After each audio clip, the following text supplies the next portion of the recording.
Every busy roof job has 50 tiny things that can go wrong. Wrong colors, dumpster disasters, long lid skylights. That's why we built the Job File Playbook, a simple process that enforces your sales guys to capture every critical detail before work starts. And the results? No surprises, no callbacks, and your crews know exactly what to do. Why do jobs go wrong? You have the wrong color put on a roof, and don't be ashamed. This stuff happens. It's simply a matter that the sales guy got a text message to his phone where the customer said they wanted to switch colors. That didn't make it onto the contract or didn't make it into the CRM, and then the production manager didn't get the notice, and so he ordered the color that was on the original agreement or something like that. Or you don't know the gutter color, and now you're trying to figure out what gutter color you need. Or you had the wrong vent types ordered. So originally they had button vents, but you're upgrading to ridge vent, but that upgrade somehow didn't make it to production. Or you didn't know where to put the dumpster, so you had to call the sales guy to find out where to put the dumpster, or your production manager guessed, put it on the wrong side, blocked the customer in their driveway, or blocked the tenant from being able to get out. Mom couldn't get her car out to go take the kids to school, something like that. Permitting. You didn't get the permits done. Homeowners associations. You got arguments over color because maybe it wasn't the wrong color, but the customer was allowed to pick a color that the homeowners association didn't allow. Or the husband was a firefighter and they told you can't come and work between Mondays and Thursdays because they didn't want you to be waking up their husband. Or the dog needs to go to the kennel. Homeowner didn't want you to let them know when you were coming because they wanted to put their dog in a kennel because it has major anxiety. Or maybe you had the wrong skylight size and type, or you didn't get the skylight size and type, or you didn't find out to even know that you had a skylight. You go to schedule the roof and now you find out that there's a skylight, you don't have it in stock, and now you have to go back afterwards to do the skylight again. Or they don't know about the upgrades that were sold. So there's some upgrade. You guys are going to do an upgrade to architectural cap or an upgrade to full ice and water or something like that, an upgrade that you didn't know about. Or homeowner and tenant communications. You're communicating with the homeowner, but you didn't communicate with the tenant, and now the tenant has some kind of birthday party going on, or they didn't know to get their vehicles out of the driveway, and now there's this big cluster at the beginning of the job. Or maybe there's certain exclusions that you didn't know about. I witnessed it live when I was at a company where they were doing a church roof, and there was 3 different bids out there.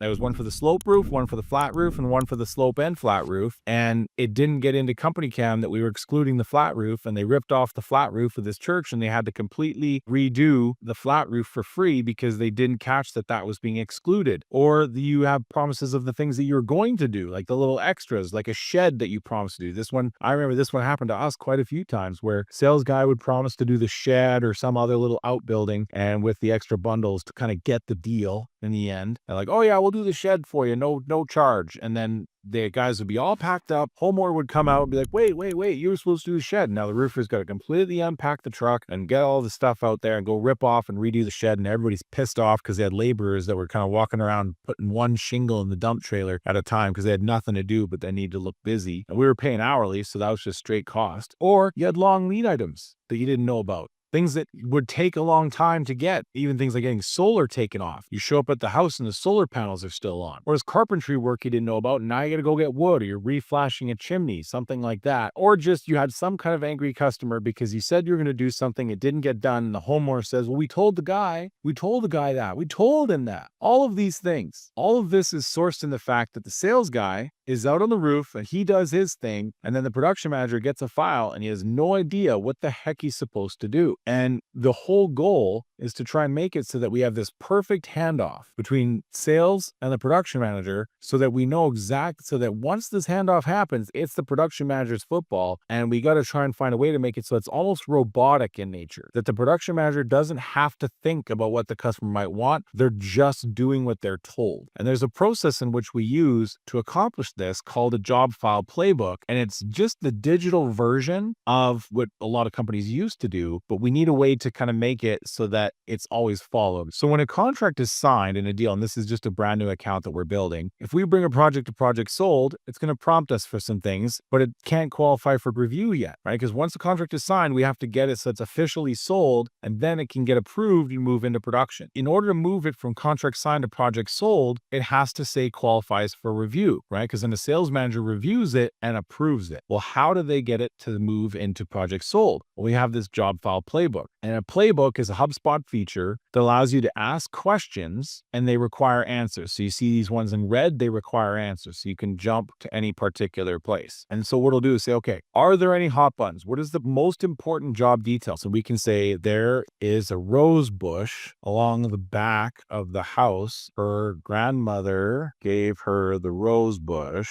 and it was given to her by Elvis if we wreck this bush, she said it would be like killing grandma twice. Now, that's a text property. It's unstructured data. But then there's also structured data like, can we build a deposit? It's like, yes or no, we cannot build a deposit, or we've received the deposit already. So if I say no, cannot build a deposit, we're saying financing deal. So we can't build a deposit. Now, before we move on to what we should be doing in this job, is there any exclusions? So again, it updates a property called roof exclusions. So this is saying that we are not doing the metal overhangs over the doors and windows, copper, very expensive. Then we're going to say, okay, does the customer have any out of the ordinary requests that production should know about? And we can say, okay, customer's husband is firefighter. He works nights, Monday to Wednesday. Please schedule Thursday to Saturday. Are we doing the gutters? What are we doing with the gutters? Okay, we are cleaning and leaving them. We're going to put replace. This deal also has a gutter replacement. Is there any skylights? Yes. We're installing new skylights, right? We can put in here, it's a 60 by 24. Has the customer been informed? No, not informed. That is production's problem. That's the wrong answer. No long lead items, or yes, customer informed. So yes, this is a custom skylight that we're doing, the 60 by 24. It's a long lead item, and we've notified the customer that that will take some time. So this isn't going to get scheduled next in 3 days because we have to wait for this custom skylight. What type of ventilation is being sold?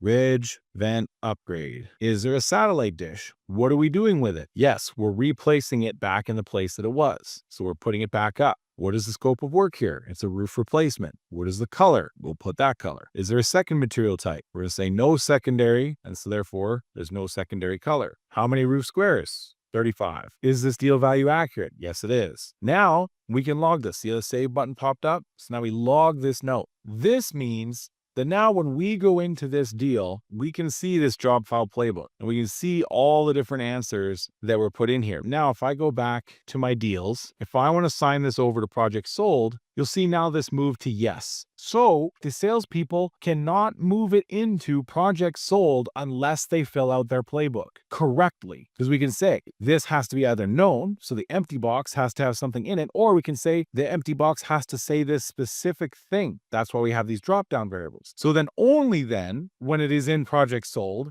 does the sales manager review it. Because me, if I'm a sales manager and I got 7 deals getting signed today, I don't want to look at this until I know that the salesperson has filled out the playbook properly. So I don't review these ones. I only review these ones in project sold. And then the sales manager is the ballast to make sure that anything that gets handed to production met his standard, the company standard, not the salesperson's standard. So then they come in and review this and make sure that this makes sense.